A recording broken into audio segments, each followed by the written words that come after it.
tanong, ba't ganito? Ba't ganon? hayaang buksan ang isipan.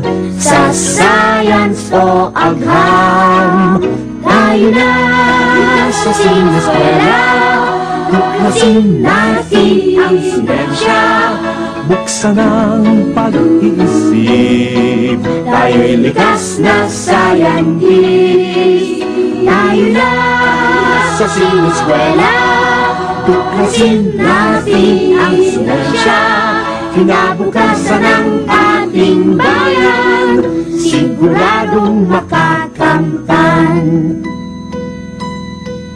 Sa daigdig ng agham, tuklasin ang kaalaman.